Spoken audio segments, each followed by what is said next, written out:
Sweden has entered a historic phase of military rearmament, one that leaders in Stockholm describe as the largest since World War II.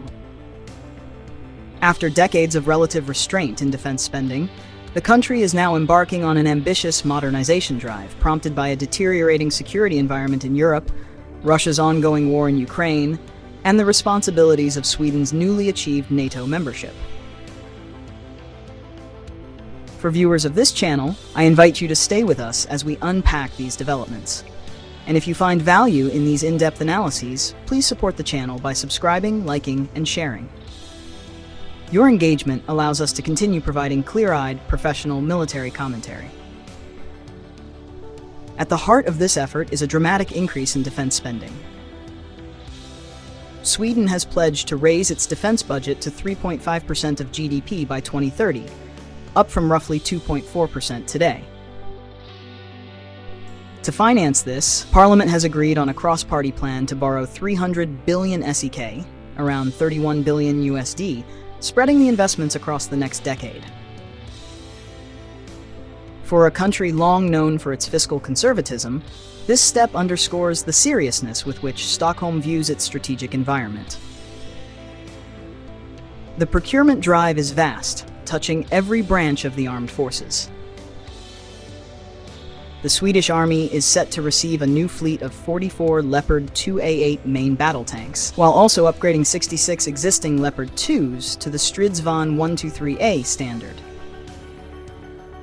The Leopard 2A8, the most advanced variant of Europe's premier tank family, promises to restore heavy armored capability that Sweden has lacked since downsizing its Cold War-era force structure. Deliveries are scheduled between 2026 and 2031, marking a staged but decisive modernization of ground forces. In parallel, artillery and ammunition are receiving heavy investment. Sweden has committed 1.5 billion SEK to support Ukraine with artillery components and logistics equipment, while also signing contracts worth 5 billion SEK, or 526 million USD, with Rheinmetall and Nammo for advanced 155mm shells for the Archer self-propelled howitzer. This ensures not only domestic supply for Sweden's artillery regiments, but also strengthens NATO's shared ammunition stocks, a critical factor as Western armies face shortages after years of aid to Kyiv. Air defense is another focal point. The acquisition of Iris TSLM medium-range air defense systems from Germany, valued at nearly 9 billion SEK, or 930 million USD, represents a decisive upgrade in Sweden's ability to defend critical infrastructure and military formations against drones, cruise missiles, and aircraft. Integrated with Sweden's already capable Giraffe radars and the potential future expansion of Patriot batteries, this will create a layered defense shield over the Nordic-Baltic region. The Navy, too, is not neglected. The iconic Visby-class stealth corvettes are being upgraded with Lockheed Martin's XLS vertical launchers, giving each ship the capacity to carry 36 CAM surface-to-air missiles. For a small navy, this radically enhances the ability to survive and fight in contested Baltic waters, where Russian missile and drone threats loom large. The contract, valued at 1.6 billion SEK, ensures that Sweden's stealth ships remain among the most formidable littoral combatants in Europe. Beyond hardware, the personnel base of the Swedish Armed Forces is set to grow substantially. By 2030, the armed forces will field 115,000 personnel, with a long-term target of 130,000 by 2035. This will be achieved through an expanded conscription system combined with professional soldiers, ensuring resilience and surge capacity in crisis scenarios. Taken together, these measures represent not just incremental improvements, but a strategic transformation. For decades, Sweden relied on neutrality and selective modernization, confident that its geography and diplomacy provided sufficient security. That logic has now been overturned. As a NATO member, Sweden's security is intertwined with that of its neighbors.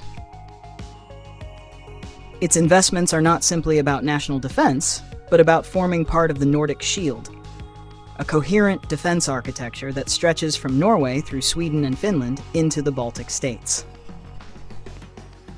The implications for Russia are significant. A Sweden armed with modern tanks, advanced air defenses, and a revitalized navy complicates Moscow's military calculus in the Baltic region. Kaliningrad, long viewed as a bastion of Russian power projection, would find itself increasingly constrained by Swedish strike and denial capabilities.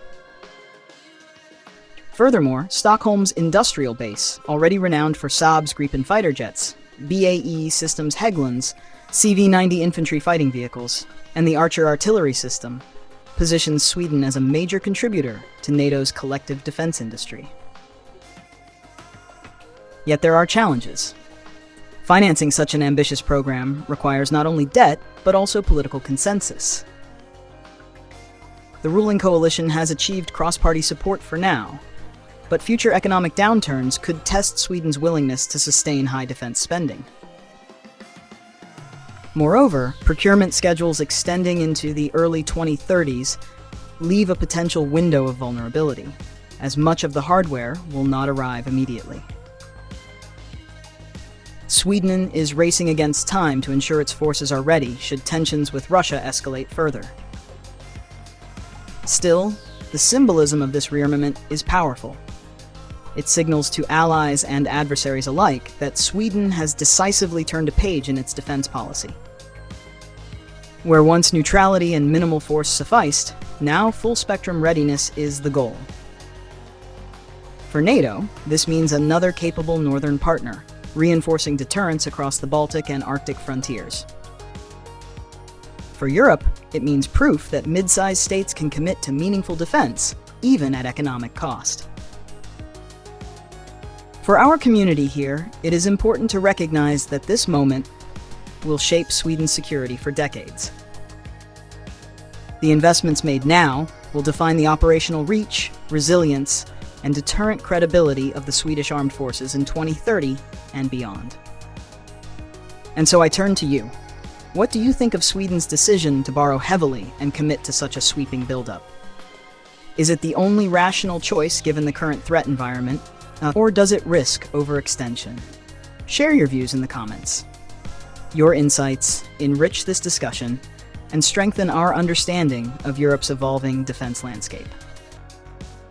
If you find this analysis valuable, please consider subscribing to the channel, hitting the notification bell, and supporting us through your engagement. With your help, we can continue to deliver sharp, timely, and professional commentary on the world's most pressing defense issues.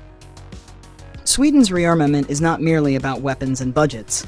It is about identity, responsibility, and survival in an increasingly uncertain world. And in that sense, it is a story not only for Sweden, but for all of us.